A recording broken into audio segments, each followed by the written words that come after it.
Hey guys, tonight we march, slowly, achingly, into the frozen belly of one of history's most famously doomed campaigns. You're standing somewhere on a creaky, snow-dusted road in Russia, circa 1812, wearing a uniform that's more patches than fabric and boots that squeak ominously with every slushy step. The air is painfully still. The snow swirls like powdered chalk, and your breath puffs like a tiny ghost trying to escape this ridiculous decision you've made.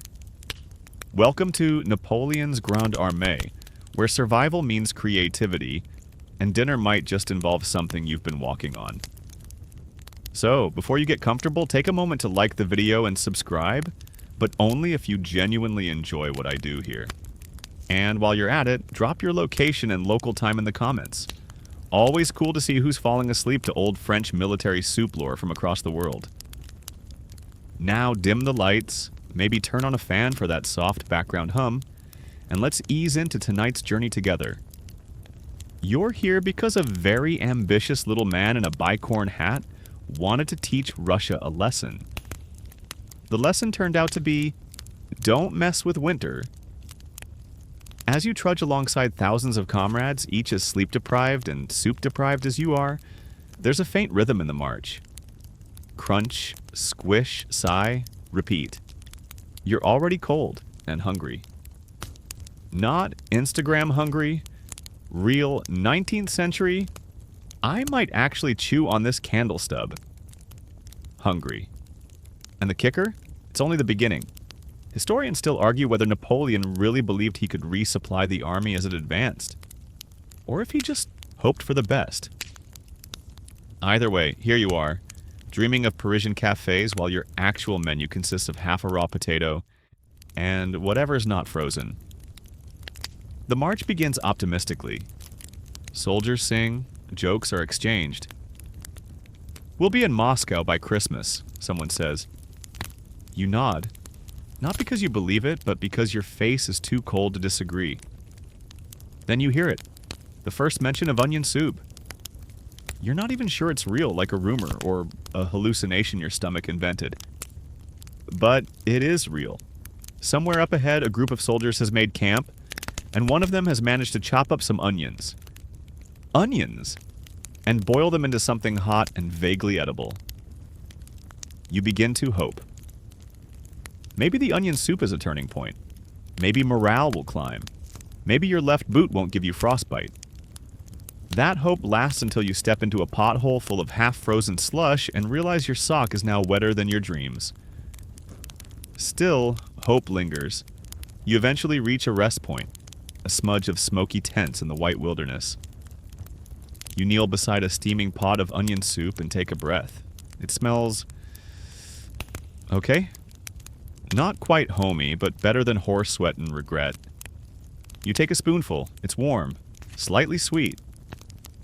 Your stomach makes a noise that's somewhere between applause and a lawsuit. Somewhere nearby, someone claims the soup was flavored with shoe leather, and someone else's tears. You laugh because that's better than crying, and tuck in for more. This isn't gourmet. This isn't even cafeteria tier. But it's something. It reminds you that food is more than taste. It's survival with flavor. It's a small comfort in a campaign that will have precious few of them. Later that night, you dream of onions dancing in a conga line. You wake up with frost on your eyelashes and a strange craving for mustard. You'll keep walking tomorrow, your stomach filled with what may or may not have been an actual onion soup. You'll keep hoping. For more soup, for dry boots. For an end to this absurd journey that began with an emperor's ego and might end with someone chewing on their own epaulette. You'd laugh at the absurdity if your jaw wasn't frozen shut. Morning comes, though you'd be forgiven for mistaking it for night. The Russian sky doesn't so much brighten as it reluctantly smears a shade of bluish gray over the frost-bitten horizon. You rise from your makeshift bed, a patch of frozen dirt, and your back sounds like a fireplace full of snapping twigs. Someone nearby mutters something about breakfast, and that word feels so inappropriate, you nearly snort icicles out of your nose. But breakfast is real, or at least the idea of it is. And here, in the brittle silence between cannon blasts and coughing fits, that idea often centers around one thing: the humble, eternal onion soup. You join a huddle around a campfire where the regiment's cuisiniers, the cooks, bless their frostbitten souls, are already stirring massive iron pots. The onions, you realize, aren't peeled so much as scraped.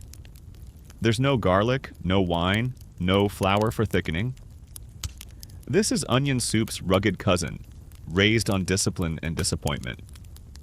Yet there's a sort of sacred rhythm to it. Firewood cracks, pots bubble, steam curls up like incense from a temple of desperation. A soldier ladles a portion into your battered tin cup. You sip, and suddenly the world feels 1.5% better. Historians still debate whether these soldiers truly survived on this soup alone, or if stories of boot broth were exaggerated. But most agree that this dish became something of a ritual, a morale anchor, a hot, slurpable prayer. The reality of these field kitchens is more chaotic than cinematic. Picture a dozen cooks, one missing an eyebrow, another stirring with a bayonet, all cursing in multiple dialects. Rations arrive sporadically, if at all, and everything tastes faintly of ash and mud. One day it's onions. The next it's something greenish that doesn't have a name but crunches when it shouldn't. And yet, you marvel at the effort. These were men who, after marching 20 miles in slush, would still chop root vegetables with frozen fingers. Who learned to roast beetroot on their rifle barrels. Who made potato mash in a canteen cap. There's a rough poetry to their resilience. Occasionally you get fancy. Someone loots a turnip. Someone else finds a leftover bone with, gasp, a whisper of marrow. And once, yes, there was talk of garlic cloves found in a crumbling Russian cellar. Though that tale is told with the reverence usually reserved for miracles. You're amazed to learn that some regiments tried to recreate French stews from home, adapting pot-au-feu to wartime conditions. Imagine trying to braise anything when your pot is also your helmet. Still, they tried. You try. And that effort, even in failure, feels like rebellion against the cold. Of course, things aren't all cozy and onion-scented. One evening, a stew explodes. The fire was too hot, the snow too deep, the pot too full of ambition. Now a dozen men are covered in carrot fragments and military shame. You laugh, but gently. Laughter uses energy. And energy is soup-fueled. There's a quiet companionship in these moments. Huddled bodies trading recipes and lies. Someone swears their grandmother used to toss in a splash of cognac. Another insists the best soup starts with duck fat, which, let's be honest, might as well be fairy dust out here. But no one argues. Dreams are calories for the soul. As you eat, a voice nearby begins to hum. It's a lullaby, maybe, or a drinking song slowed to soup pace. The tune spreads. Soon a half-dozen voices join in. Off-key, off-rhythm, but beautifully human. And for a few brief moments, as the snow falls and the pot simmers, it feels like you're not at war. You're just camping in a very cold, very unreasonable place. You wipe your mouth with a sleeve that smells like gunpowder and onion peel. A fellow soldier hands you a crust of something. Bread? Wood? You're not sure, but it crunches, so you eat it. Because you have to. Eventually, the fire dies down. The pot is scraped clean. The spoons are licked and tucked away like treasure. You rise, wrap your coat tighter, and prepare to move out. Your feet ache. Your stomach is oddly calm. You begin to walk again, warmed by the memory of something resembling a meal. And somewhere in the back of your mind, you're already wondering what's for dinner. By the third week of the campaign, you've become intimately familiar with the symphony of spoiled food. There's the faintly sweet stench of moldy hardtack, the nose-wrinkling sourness of cabbage that gave up days ago, and the tragic, unmistakable perfume of spoiled salted pork, which always manages to betray your hopes just when you think, maybe this one's still okay. Spoiler alert, it's not. You crouch beside a crate stamped with the faded imperial seal, prying it open like it's treasure. Inside? Salted meat, onions with their outer layers curling like scrolls, and a strange beige lump that turns out to be cheese, technically. You sigh. It's better than nothing, and definitely better than yesterday's rations, which included something described only as flour extract, and tasted like boiled decisions. Napoleon's commissariat had a bold plan. Each soldier was supposed to receive daily portions of bread, meat, wine, and vegetables. In theory, the Grande Armée would eat like gentlemen. In practice, logistics fell apart somewhere around the Polish border, and you've been improvising ever since. Historians still argue whether this supply chain collapse was due to poor planning, impossible distances, or just the sheer chaos of dragging 600,000 men through foreign mud. But here you are, and so is your soup. Again, you find yourself assigned to kitchen duty, where your job is to stir the pot. Literally. You use a long stick, blackened at the tip, which doubles as a walking cane and possibly a spear if dinner tries to escape. The broth simmers with a tired rhythm. Salt, if available, is added like holy water. Pepper? Pepper's a myth. The most excitement you get is a rogue clove or a dead fly. Sometimes both. Spices, after all, are for officers. Once you recall a corporal snuck into a nearby manor and returned with what he claimed was saffron. Everyone applauded his daring. Turns out it was just yellow grass, but the soup was no worse for it. You learn to notice the subtle shifts in flavor, the difference between a carrot diced with care and one hacked in desperation. The way bay leaf, when it miraculously appears, makes even boot broth taste less like sadness. You overhear debates about whether boiling old bacon with dried apples actually makes it better. Consensus, it doesn't, but it keeps the conversation going. Then there's the danger of spoilage. Food preservation in 1812 was, let's call it, optimistic. Meat packed in barrels sometimes turned green. Cheese sprouted fuzz. Flour moved on its own. You quickly develop a sixth sense. The ability to smell doom before you swallow it. One soldier eats a bad sausage and hallucinates a duel with his coat. Another swears his bread is whispering secrets. You opt to just eat slower and keep your boots laced tightly just in case your soup wants to fight you. Sometimes you roast onions on skewers made from snapped bayonets. The outer layers blacken and fall off, leaving tender, smoky centers. It feels like a victory. A warm, edible one. You chew slowly, closing your eyes, pretending you're in a Paris cafe and not hunched behind a cartwheel surrounded by coughing men and the gentle thud of frost-covered boots. There's even a kind of prestige among soldiers about what you manage to scavenge. Someone finds a half-barrel of sauerkraut and becomes a local legend for a day. Another bribes an officer for a small brick of chocolate. Yes, actual chocolate. And guards it with his life. You wonder if it even exists, or if it's just another myth like fresh underwear. You eventually trade your last clean rag for a handful of lentils. Lentils! Rich man's food. You cook them like tiny jewels, tossing them into the pot with reverence. Everyone gets a spoonful. You're thanked like a hero. Your friend says he cried a little. You believe him. Food becomes folklore. That one glorious day, someone found garlic. The night the stew didn't freeze. The miraculous moment the potatoes weren't green. Stories told and retold, half true and full of comfort.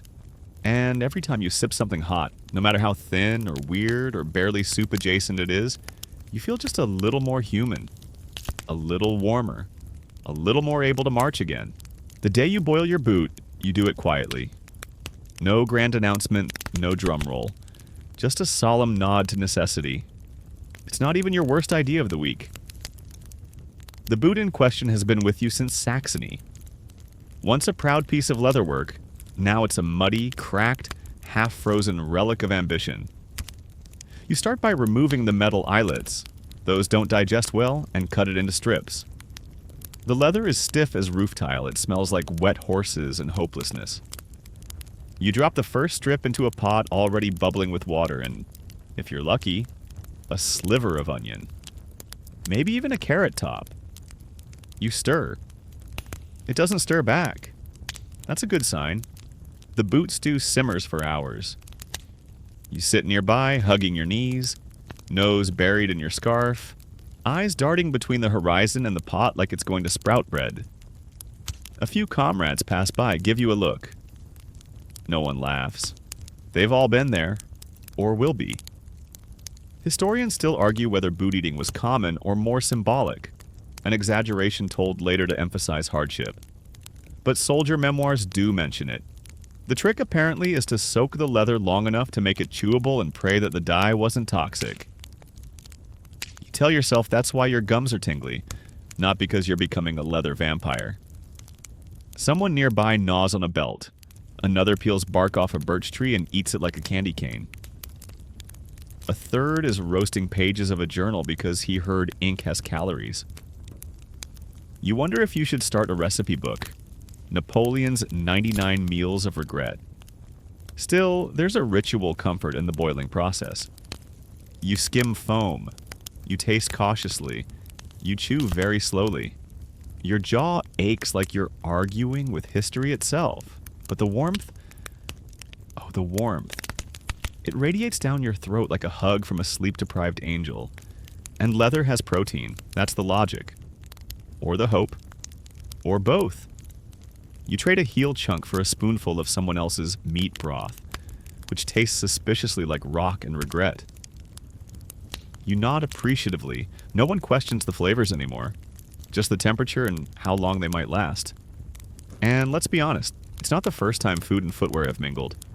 Medieval knights reportedly softened jerky by sticking it in their boots while marching. Some cultures use cowhide in traditional dishes. You're just modernizing the trend, right? Later that night, around a shared fire, you and your companions joke about opening a restaurant after the war. You'd call it soul cuisine. The house special? Bouillon de botte. You laugh for a full minute despite yourself. A private nearby starts composing a jingle. Another begins sketching a menu on the back of a tattered map. It's absurd, but that's the point. Laughter keeps the frost from sinking in too deep. In the days that follow, boot stew becomes a kind of inside joke. You start rating each batch. Too rubbery. Notes of pine tar.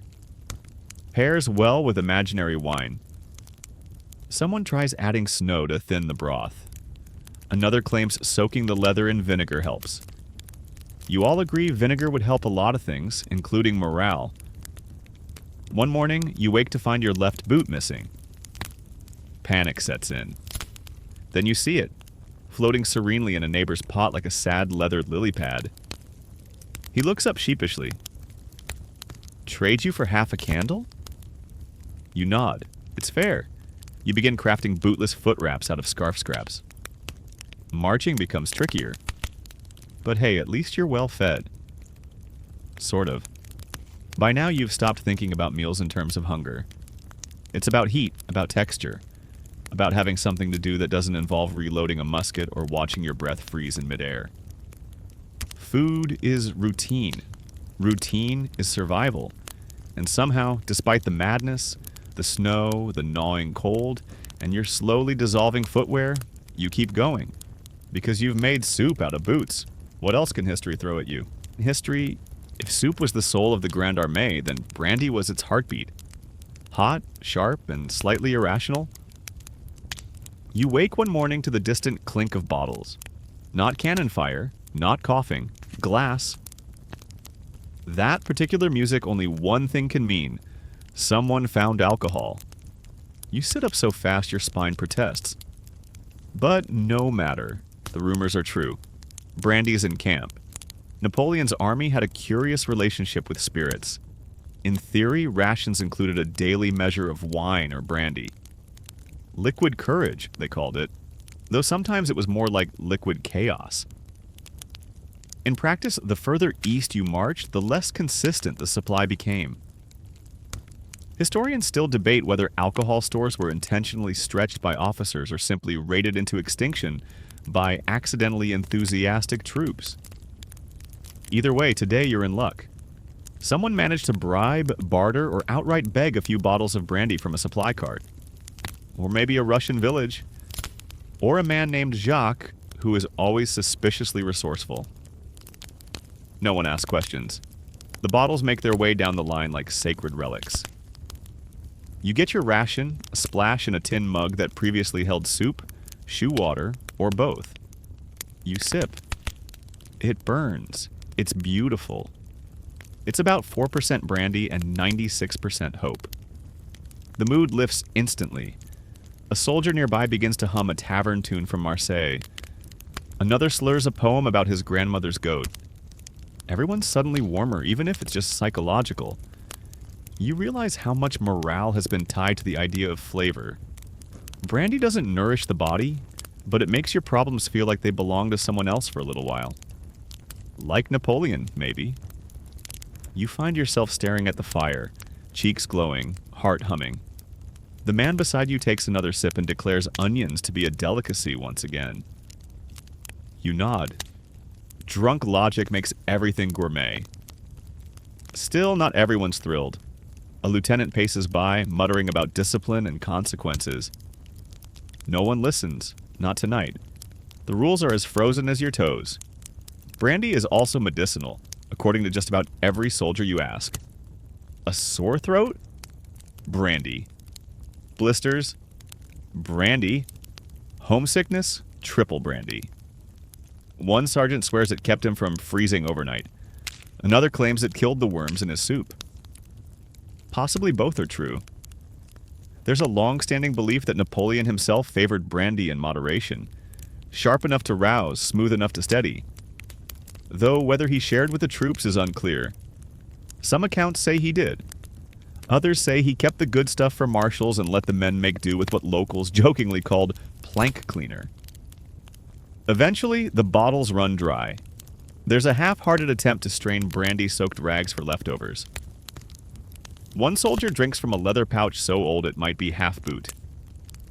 Desperation is creativity's messy cousin. But the afterglow lingers. Spirits lift even when the spirits are gone. Men talk more. Laugh easier. March with slightly less complaint. That night you hear snoring, harmonized with soft giggles and someone whispering a recipe that involves boiled nettles and maybe a bird if you're lucky. In the days that follow, brandy remains a legend. You speak of it like a holiday.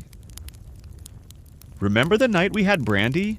someone says while gnawing on a frozen crust. You nod solemnly as if commemorating a religious event. And when the cold creeps in, when the hunger digs deeper than your ribs, when the soup is nothing but flavored water and disappointment, you close your eyes and think of that fire-lit night, that burn in your chest, and the brief, ridiculous comfort of feeling human again. Because in Napoleon's army, brandy didn't just warm your body. It reminded you that you still had one. Your stomach growls again, right on cue, as the scent of something fermented, smoky, drifts through the camp. You follow your nose like a cartoon character, half floating, half stumbling, until you reach the source. A small group of soldiers huddled around what looks like a wine barrel cut in half and jammed full of pickles. Glorious, salty, brined pickles. Someone found a cellar, a real one. Undisturbed, hidden beneath a farmhouse or a crumbled village hut. It's unclear who found it or how many of its contents made it back unnibbled. But you don't ask questions when pickled cabbage is involved. You stand in line, tin bowl in hand, hoping for a taste of something that once lived in vinegar and not just snowmelt. Food acquisition in enemy territory is always a gray zone. The official term is foraging, but everyone knows what's really going on.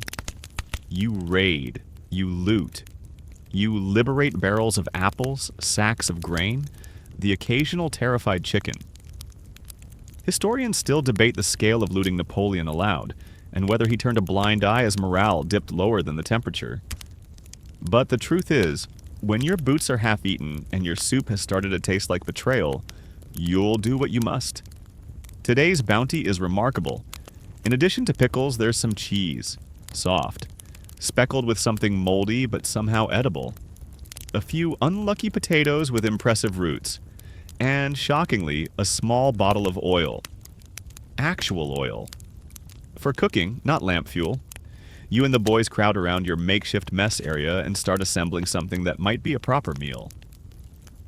One brave soul mashes the potatoes with a rock and a dream. Another slices the cheese with a bayonet so dull it doubles as a back-scratcher. You crush a pickle with your boot, a cleanish heel, not one from the soup pot, and call it garnish. The final result looks like something a raccoon would bury, but it smells amazing. You dig in, letting the salt wake your mouth like a slap from a sarcastic friend. The crunch is divine. Someone next to you weeps softly over a clove of garlic found stuck inside a turnip. You all agree. This is peak luxury. Tonight the fire burns warmer. The laughter is louder. One soldier declares himself the pickle king of Smolensk and wears a tin bowl as a crown. Another suggests forming a culinary brigade post-war, one that will specialize in siege-seasoned potatoes and frost-aged cheese. Someone reads aloud a recipe from a tattered newspaper lining the inside of a forage sack. It's in Russian, no one understands it, but the cadence is lovely. You all clap anyway. There's a strange kind of joy in these found meals. Every bite is rebellion against misery. Every shared mouthful a small victory against the gnawing quiet of the Russian steppe. You begin to believe that flavor itself might be a form of survival. That the act of seasoning something, however crudely, is a way of saying, I am still here and I care how this tastes. Later, your stomach full, relatively, you lie back against a tree stump and stare at the stars. You wonder about the villagers who once pickled that cabbage. Did they know their food would travel in the bellies of invading Frenchmen? Did they whisper blessings or curses over the barrels? You decide it was probably both. Nearby, someone strums a single-stringed instrument, fashioned from a rifle and some wire. A sad, slow tune. The kind of melody that reminds you this isn't all fantasy. This is real. Real frost, real hunger. Real people trying to stay sane by pretending a shredded napkin is a tablecloth. Eventually, the meal fades to memory. The barrel is scraped clean, the laughter gives way to snores, and the smell of vinegar hangs in the air like a perfume of defiance. You close your eyes and dream not of conquest or Paris or medals. You dream of pickles. Morning finds you to the sound of rhythmic clanging and singing? You rise from your frost-caked cloak, blinking sleep from your eyes and trying to identify the source of the bizarre concert echoing across camp. As it turns out, it's coming from the cooks. Yes, those cooks. The soot-smeared, half-frozen culinary wizards with a flair for ladles and existential sighs. And they're singing. Loudly. Off-key. With passion. One waves a ladle like a conductor's baton. Another keeps time by banging a spoon against an empty ration tin. The song is indecipherable. Some mix of French, Polish, and what might be kitchen-induced gibberish. But it carries a kind of infectious cheer. You smile, then laugh, then begin clapping along, not out of amusement, but relief. Because this joyful absurdity, is the most life you've seen in days. Cooks, it turns out, are the unsung bards of the battlefield. Historians still debate whether the phenomenon of singing cooks was widespread or isolated, but multiple memoirs describe field kitchens where morale was lifted not just by meals, but by melody. Songs about soup, about missing home, about a pig that stole a carrot and joined the infantry. You suspect none of them are historically accurate, and all of them are emotionally true. The Grande Armée was a melting pot. Men from all corners of Napoleon's empire marched under one eagle, bringing with them dialects, recipes, and tunes. Kitchen crews often included Italians, Swiss, Poles, and Germans, all trading folk songs and seasoning tips like currency. The result? a multilingual musical stew, rich with cultural flavor and the occasional impromptu dance. You join the morning line for rations and find yourself tapping your foot to the beat. The soup smells familiar. Onions, of course, with something else. Barley, maybe? A miracle. You accept your portion with a nod of thanks and a joke about needing a side of earplugs for the concert. Better music than musket fire? Someone replies. And they're right.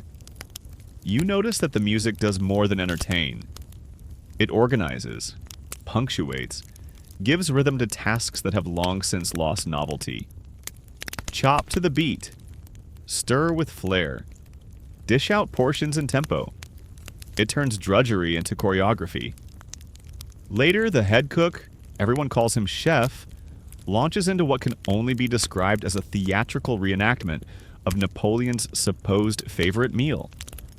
He wears a crumpled napkin as a cravat and a pot lid for a hat. His impression of the emperor ordering extra onions is so convincing you nearly salute. Someone gives him a single, frostbitten beat as a standing ovation. The laughter spreads. Soldiers nearby, still dressing wounds or drying socks over the fire, pause to grin. One man harmonizes with a tin whistle he's carved from a spent bullet casing. Another claps along using his mittens as percussion. You're amazed at what these men conjure from so little. Not just edible meals, but levity. The kind of levity that keeps you upright when the world wants you horizontal. And there's something deeply human about it. A kind of alchemy. Not the kind that turns lead into gold, but fear into laughter, hunger into community, cold into something almost warm. Eventually, the concert fades into the crunch of boots and the rustle of bedrolls. The cooks return to their chaotic ballet of boiling, scraping, and yelling at the fire like it owes them money. But a spark remains in the air, lingering like the last note of a favorite lullaby. You finish your soup, singing softly to yourself now. The tune is nonsense, the lyrics worse, but it feels right. Like a spoonful of hope served with a side of ridiculous. And as you march off again into the freezing fog, you carry that song with you, in your head, in your chest. Because on this campaign, there's no such thing as silence. Not when the soup sings. The first thing you learn about foraging is this. If it looks delicious and grows in the wild, it's probably poisonous. It's a hard-earned lesson, and not just metaphorically. One of your comrades, Henri, bless him, thought he'd struck culinary gold with a bush full of red berries. He was so proud, holding them like rubies in his hands, grinning like a boy with birthday cake. 30 minutes later, he was curled behind a supply cart, questioning every life choice since conscription. Foraging, you discover, is a fine art mixed with deep guesswork and a sprinkle of madness. Historians still argue whether Napoleon ever truly intended his soldiers to rely on the land this deeply, or if his supply chain collapsed so spectacularly that just eat the forest became an impromptu strategy. Either way, here you are, squinting at moss and wondering if it counts as salad. The Russian countryside looks beautiful. Quiet, snow-draped, serene. But beneath that frosty elegance lies a minefield of edible uncertainty. Mushrooms, for instance, are a gamble. Some are safe. Others will make you see stars, and not the good kind. You stare at a toadstool with suspicion, then back at your empty stomach. Then back at the toadstool. Ultimately, you opt to chew on some tree bark instead. Less risky. Just crunchier. The officers sometimes issue vague warnings. Avoid anything blue. Berries are lies. If it hisses, don't eat it. Sound advice, if not entirely scientific. Then there are the wild tubers. Supposedly safe, in theory, but when boiled, they smell like rotten socks and taste like mud pretending to be food. Still, they fill the bowl, and out here, that's enough. Once, a lucky group found a wild turnip field. It was like discovering Atlantis. Men wept. One even kissed a root. But the joy was short-lived. Russian partisans lurking in nearby woods had poisoned half the crop. Not lethally, just enough to send a message. and a lot of stomachs into revolt. You learn quickly to watch the birds. If the crows won't touch it, neither should you. If a rabbit eats it and falls over, that's probably not your lunch. Oddly enough, some of the most useful items come from local civilians, when they're willing to share. You remember an old woman with eyes like iron who traded you a handful of dried mushrooms for a button and a half stick of soap. Her dog barked the entire time, possibly out of culinary protest. But those mushrooms kept your pot bubbling for 3 whole meals. You still think about her sometimes. Her dog, too. Other foragers aren't so fortunate. A group once mistook a frost-covered compost pile for wild herbs and brewed it into tea. That night, the latrines became a place of spiritual reflection. Despite the risks, foraging becomes a ritual. A hunt, a game. Men compete to find the weirdest, least terrible edible thing each day. A hollowed-out pine cone? A bush full of bitter berries? A snail the size of Napoleon's ego? You roast it anyway. It tastes like war. You start carrying a pouch for treasures, half a walnut, a sprig of something green, a dried beet slice someone dropped.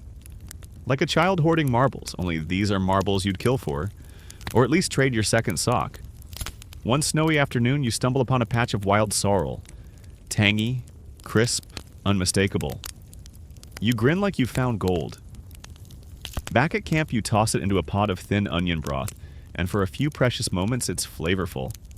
Not just edible, good. You savor every bite like it's the main course at a royal banquet. That night, your dreams are full of gardens. Not Versailles, just simple ones. Neat rows of potatoes. Trees that don't try to poison you. A place where food doesn't fight back. But you wake, as always, to frost, to soup, to snow, and to the endless question, what's for breakfast? The answer, once again, is we'll see what the forest says. At first, you think it's a joke. A pot so cold it's frozen solid, stew and all. You prod it with a spoon, expecting it to crack like a layer of morning ice on a puddle. It doesn't. It's a soup sculpture now, a still life in broth and disappointment. It's not even the coldest morning yet. You and a few others crowd around the fire pit, trying to revive what once passed for dinner. The pot was left out overnight. Big mistake. Now it's a drum you can play if you're musically inclined and tragically hungry. The solution? Heat, obviously. But firewood is scarce. There's some debate about whether a broken rifle butt counts as acceptable kindling. It's decided it does if the rifle is already more rust than weapon. You begin collecting whatever burns. Twigs, old letters, a single glove no one will claim. The stew deserves one last chance. You build the fire carefully, trying not to attract the wind's attention. It howls anyway, because the Russian steppe isn't known for subtlety. Finally, the flames lick the base of the pot. It groans, then hisses. The stew, stubborn to the end, resists reanimation. You remember stories of cauldrons cracking under extreme cold.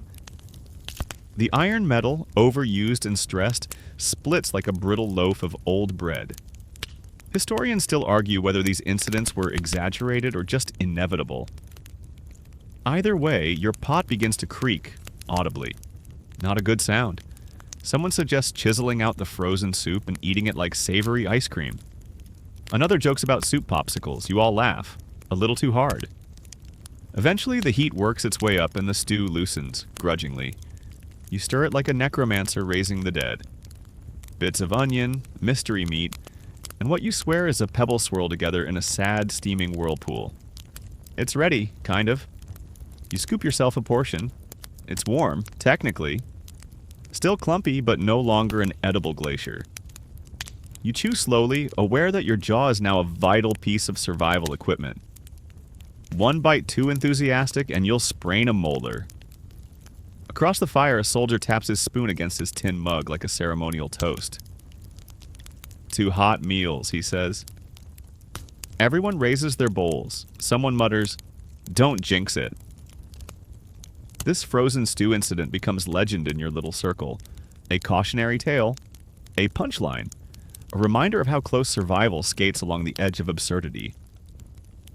From now on, someone is assigned nightly pot duty, which mostly involves hugging the cauldron like a teddy bear and whispering to it so it doesn't freeze again.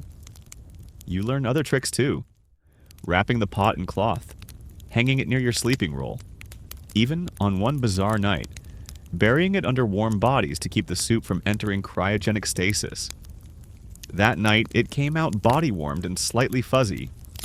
Still better than ice chunk stew. And though it's easy to mock the moment, frozen soup is peak comedy, you never forget how demoralizing it felt. How a frozen pot seemed like a personal insult. How, in the morning cold, even soup turned against you. But you also remember what it meant to unfreeze it. To resurrect something edible. To laugh around the fire, spoons clinking like instruments in a strange winter orchestra. And so, every night when you kneel beside the pot and check its temperature like a worried parent, you smile. Because you've fought the frost. And won. Even if the soup tasted like revenge. You've seen a lot on this campaign. Mud that swallows shoes whole. Snow that whispers threats. Soup that stares back. But nothing quite prepares you for the strange dinner topic of the evening.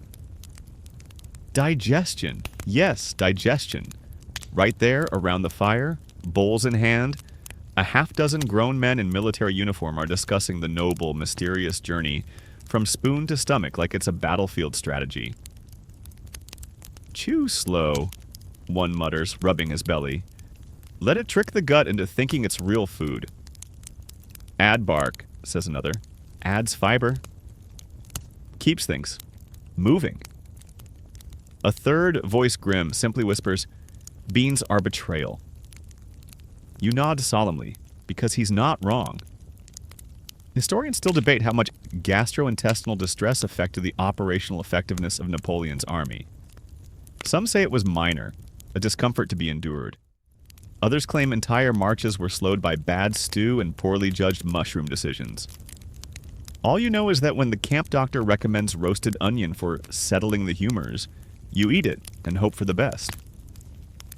Tonight's meal is, in theory, gentle. Mashed root vegetables and some barley thickened to the consistency of sorrow. You chew carefully, reflecting on how the same spoon fed you leather soup just days ago. Progress? But the discussion continues. Someone proposes boiling hay. Someone else insists apple peels are medicinal. A particularly thin grenadier swears that breathing through the left nostril while chewing enhances absorption. No one knows if he's joking. He does look healthier than most. Digestion out here is less a biological process and more a negotiation between willpower and whatever happens to be in the bowl. There are no second servings, no probiotics, no pity. And privacy? A myth. The latrine is a snow-dug trench about 20 paces from camp, hidden by a curtain of shame and pine branches. You make the pilgrimage there daily, head bowed, boots squeaking. Conversations pause when someone walks past holding a shovel and a haunted expression. Still, you adapt. You learn what works for you. Lentils, good. Unwashed cabbage, risky. Snowballs do not count as hydration. One clever fellow carves a whistle to bring on digestive fortune. Another scrawls a poem called Ode to a Working Gut into the dirt with a stick. You'd laugh, but your insides are making a noise that sounds suspiciously like rebellion. Once, during a snowy night march, a column halts for nearly an hour. Not due to enemy fire, but because 3 soldiers simultaneously double over. Victims of the infamous mystery stew served earlier that day. The term tactical retreat takes on an entirely different meaning. You try to remain optimistic. After all, medieval physicians believed onions cleansed the body and drove out evil humors. So technically you're purging evil and also becoming lighter on your feet. There's even a moment, strange, almost spiritual, when you realize how attuned you've become to your own digestion. You know instantly when something's wrong. You know exactly how much boiled turnip you can eat before turning into a wind instrument. You're a symphony of bodily awareness. And weirdly, the men around you feel it too. Digestion becomes the weather of the camp. Everyone's aware, Everyone comments on it, and no one can control it. There's a quiet solidarity in it all. You're in this mess together. Later, someone suggests a toast with snow melt tea. To full bellies and smooth exits. You clink bowls because why not? As the fire dies down, the wind howls through the bare trees and the camp settles into another night of freezing sleep and dreaming stomachs. And you lie there belly grumbling, comforted by the fact that today's meal went down easier than yesterday's. It's the little wins. It's hard to say exactly when the bread gave up. Maybe it was the frost, maybe the weeks of rough handling, maybe it just couldn't take one more day of being called a weapon in disguise. But one morning, it happens. You bite into your ration and hear a crack. Not from the bread, your tooth. The loaf in your hand is less baked good and more historical artifact. You tap it against your bowl, it echoes. You briefly consider using it as a whetstone. Then you sigh and start gnawing on a corner, as delicately as a squirrel confronting drywall. This is your life now. Bread that snaps. Bread that breaks knives. Bread that could probably stop a musket ball if held at the right angle. Welcome to the slushy March, where everything is wet, everything is cold, and your bread is essentially a kitchen-themed prank. The problem is moisture. Snow seeps into every crack, every bag, every wrapper. Dry goods turn soggy, soggy things freeze, and anything edible transforms into something between a sponge and a regret. You find yourself protecting your hardtack like a secret, wrapping it in layers of cloth, tucking it inside your coat, muttering sweet nothings to it at night. Historians still argue whether these field rations were ever truly designed for cold climates, or whether they simply inherited their toughness from earlier, warmer campaigns. But clearly, someone somewhere didn't factor in bread stored under a frozen saddle for 3 weeks, as a test condition. One day, a soldier tries to toast his bread over a fire. It catches fire immediately. He weeps quietly and eats the charred half anyway. Another soaks his in onion broth. It dissolves like a paper napkin. We watch in silence as he drinks it anyway, eyes full of betrayal. You, however, have developed a technique. Chisel off a chunk, hold it in your armpit for 10 minutes, then nibble like a polite prisoner. It's not glamorous, but it works. Kind of. Marching on bread like this is its own kind of joke. The crust scrapes your gums, the inside tastes like sawdust, and yet it still fills the bowl. You hear a soldier mutter that he'd trade his bread for a wet sock, and someone immediately offers. Deals are struck. 2 crusts for half a dried beet.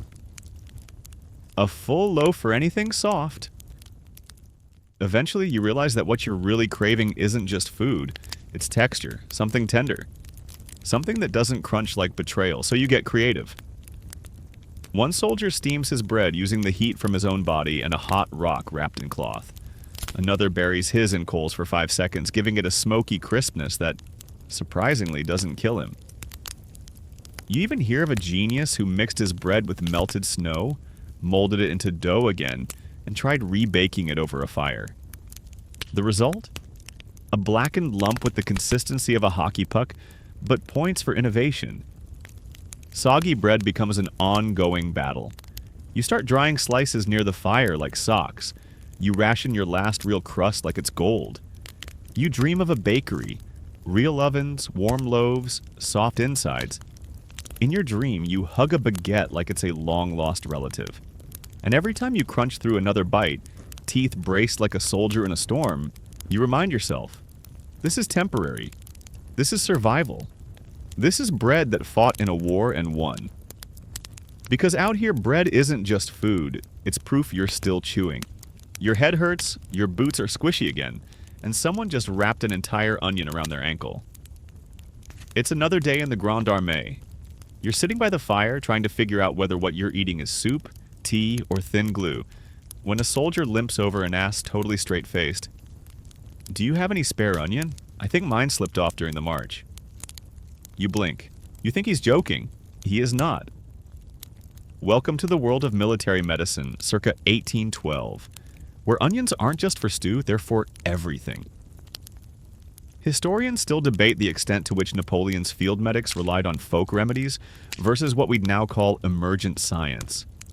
But among the troops, one truth reigned supreme. Onions were basically magic. They were eaten, yes, but also wrapped around feet to fight frostbite, pressed against chests for coughs, tied in strips for sprained joints, and occasionally just sniffed to restore balance. One soldier insisted that holding an onion in your mouth while marching kept the lungs warm. Another claimed it warded off lice. A third swore it kept demons away. You weren't sure if he meant literal ones or just hunger hallucinations. The best part? Sometimes it worked. You remember one case vividly. A cook sliced raw onion into a paste, mixed it with ash and snow, and slapped it on a soldier's swollen knee. By morning, the swelling was down, or at least had moved somewhere else. Either way, it was hailed as a miracle. That cook became the onion whisperer, and men lined up to be mildly assaulted with produce. You even tried it yourself, an onion slice taped to your temple with a strip of linen. It didn't fix the headache, but it did keep people from talking to you, which helped. There's something oddly comforting about the onion's versatility. It made meals better, allegedly cured colds, and gave you something to barter with besides prayers and spoons. A firm, unspoiled onion was worth its weight in warmth. Even officers got in on the craze. One day, you spot a captain rubbing an onion along the inside of his collar before battle. For courage, he mutters. You don't question it, not anymore. Of course, not every remedy was so aromatic. There were other cures floating around, passed from campfire to campfire like sacred scrolls of nonsense. Garlic crushed with gunpowder for infected wounds. Goose fat spread on boots to prevent frostbite. Beer, when available, used to soothe ulcers and bad moods alike. You once saw a man try to drink melted snow steeped with pine needles and a handful of musket powder. He claimed it reset his blood. He also didn't sleep for 2 days. There were real doctors, too. Barber surgeons with grim faces and scarred hands, armed with bone saws, questionable intentions, and a bottle of brandy they pretended was for sterilization. But when they weren't around, or when you were too low in the ranks to matter, you made do with what you had. Which, 9 times out of 10, was onions. And even when you didn't need them, they were there. Hanging from belts, stuffed in pockets, roasted until black, pickled, mashed, medicinal, edible, spiritual. Your fellow soldiers called them soldiers in disguise. Always ready, always in the trenches with you. One quiet evening, a comrade carves a tiny face into an onion and names it General Allium. You all salute. It feels right. Later that night, as you rub the last bits of warmth into your hands and tuck a spare onion under your blanket like a hot water bottle, you wonder what future armies will do without this sacred bulb. Then you sneeze. Someone hands you a slice. Of course. Tonight, you're summoned. Well, not summoned exactly. More like waved over by someone who smells like good decisions and clean napkins. Which is, of course, suspicious. You approach the officer's tent, cautious. Inside, there's warmth, dim candlelight, and an unmistakable aroma. Meat. Real meat. You pause in the entrance like a stunned raccoon spotting a bakery, then you see him. Napoleon Bonaparte himself. Or at least a blur of him across the fabric of the tent flap. Half shadow, half myth. You don't expect to get close, but still, the knowledge that he's in there, eating, feels like witnessing a unicorn in uniform. It's said Napoleon had simple tastes, that he ate quickly, mechanically, often standing, always focused on efficiency over indulgence. Historians still argue whether he was genuinely indifferent to food or merely pretending not to care while secretly hoarding the last roasted pigeon. But what's less debated is his fondness for garlic, onions, and, of course, chicken a la Marengo, the dish allegedly invented on the battlefield from looted ingredients and sheer culinary desperation. Legend has it his chef cobbled together the dish after a victory, using chicken, tomatoes, garlic, and a splash of whatever wasn't nailed down. The result? A stew so satisfying it became a staple. Tonight, you're not eating a la Marengo. You're eating near Marengo, culturally, spiritually, and extremely metaphorically. An officer hands you a slice of dark bread, a chunk of something roasted, and a goblet of wine that might actually be wine. Not soup, not boot tea. Wine. You sit cross-legged, chewing slowly. The meat, rabbit maybe, is tender, seasoned, warm. You cry a little. The officer beside you pretends not to notice. Nearby, a junior aide reads off Napoleon's latest orders in a clipped voice, balancing a plate on his knee. Another scribbles notes, presumably about cannon placements, but maybe about dessert. You imagine them writing note to self, convince His Majesty to order more time. Suddenly, someone asks you your opinion on garlic. You freeze. This is a test.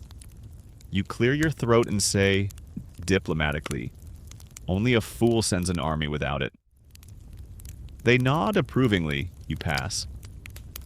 There's a theory among some soldiers that you can judge a general not by their tactics, but by how they treat dinner. If they care what goes on the plate, they probably care who holds the fork. Napoleon? Enigmatic. Sometimes he ate what the men ate. Other times he dined in silence, so quickly his food barely had time to steam. You glance toward the inner tent again. There's laughter, soft, surprising. You like to imagine he's just told a joke about undercooked lentils or that time someone mistook horse glue for jam. Maybe he's reminiscing about simpler days, before the snow, before the soup froze, before the campaign became a long, white corridor of regrets. Or maybe he's just trying to pretend, like the rest of you, that this dinner means things are still under control. As the firelight flickers and shadows dance across the walls, you realize this meal isn't about fullness. It's about reminder. That warmth exists. That flavor still matters. That somewhere beyond this endless trudge of frost and ration tins, people still sit at real tables. Eventually, you finish your plate. Every crumb. You thank the officer, your voice raspy with gratitude and barely disguised emotion. He nods. Back in your part of camp, the air smells like melting snow and damp wool again.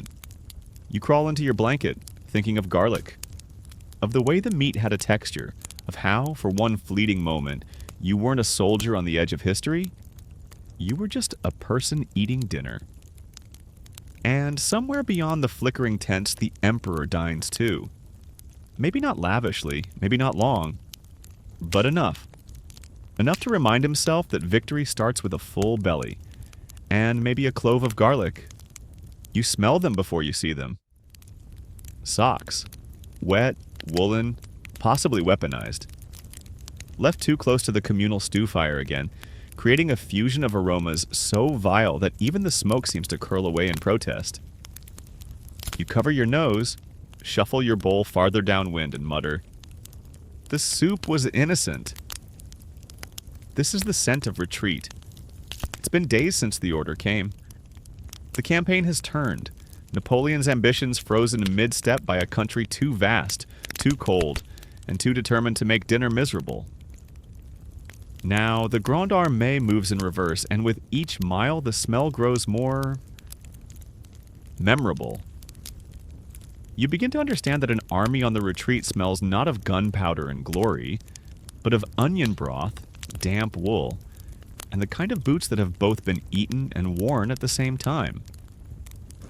Historians still debate what broke the army most: the cold, the hunger, or the sheer psychological whiplash of having to carry on backwards.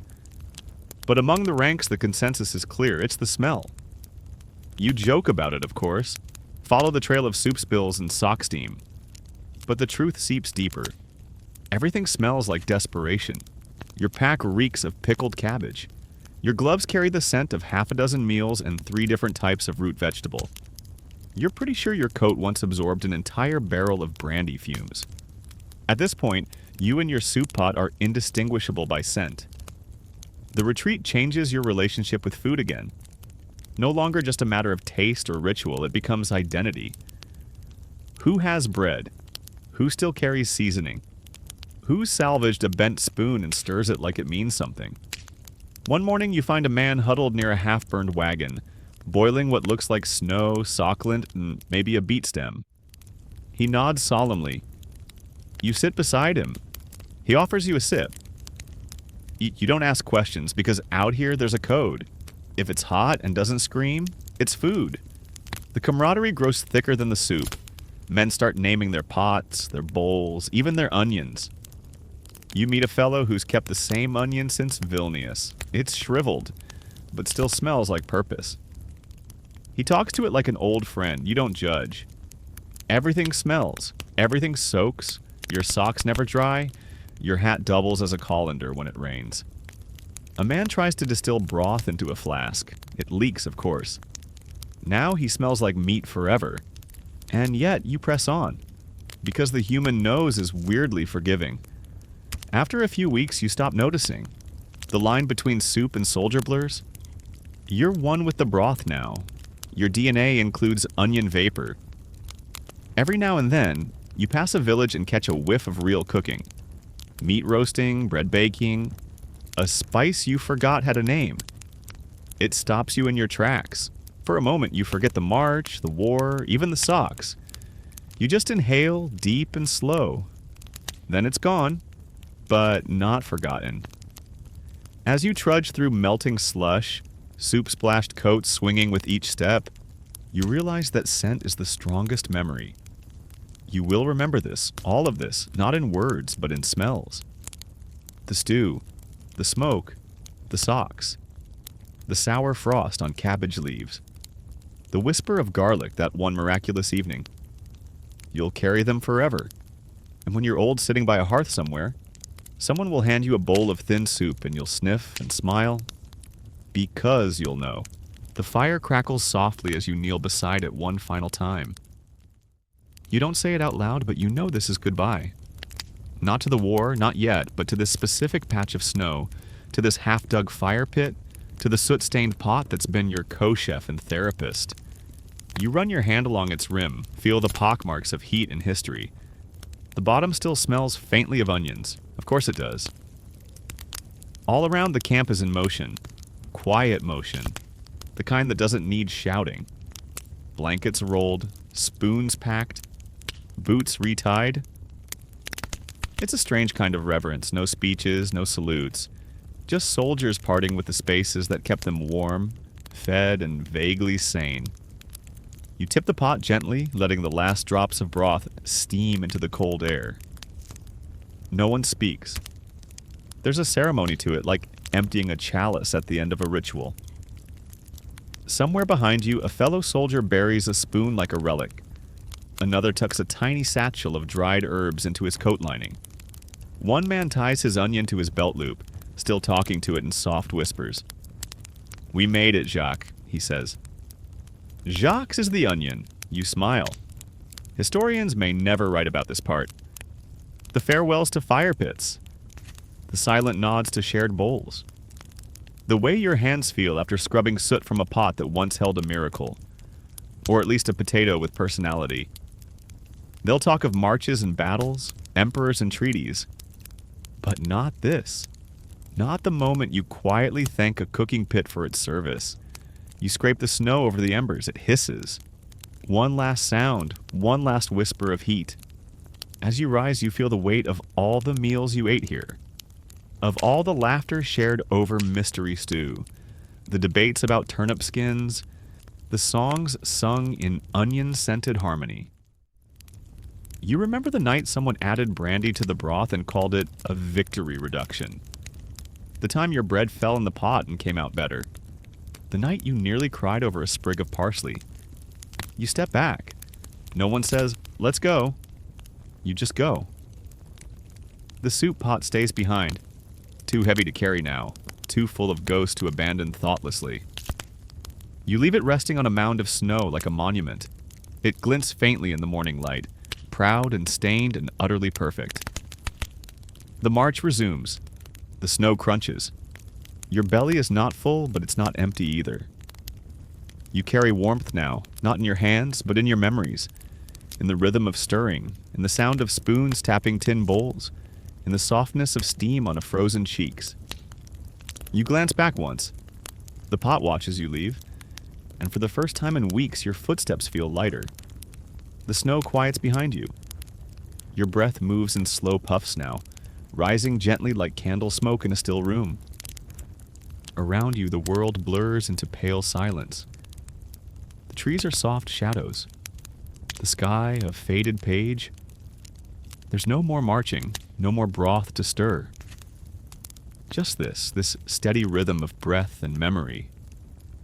The warmth of every meal, no matter how simple, still lingers in your chest like embers that never quite go out. You can feel it, can't you? That soft comfort of having made it, of knowing that through every frozen bowl, every crackling fire, every ladle dipped into hope, you kept going. You endured not just the cold or the hunger, but the quiet spaces in between, where laughter became lifelines and food became language. Let that warmth settle deeper, down past your ribs into the slow hum of your heart. Let the fire die out gently now. Let the snow fall without hurry. There's no need to wake early tomorrow, no need to gather kindling or check the pot. For tonight you rest, you're safe, you're full enough. You've left the camp behind, but it has not left you. You carry every flavor, every shared joke, every steaming breath. So close your eyes. Let the footsteps fade. Let the pot sleep. Sweet dreams.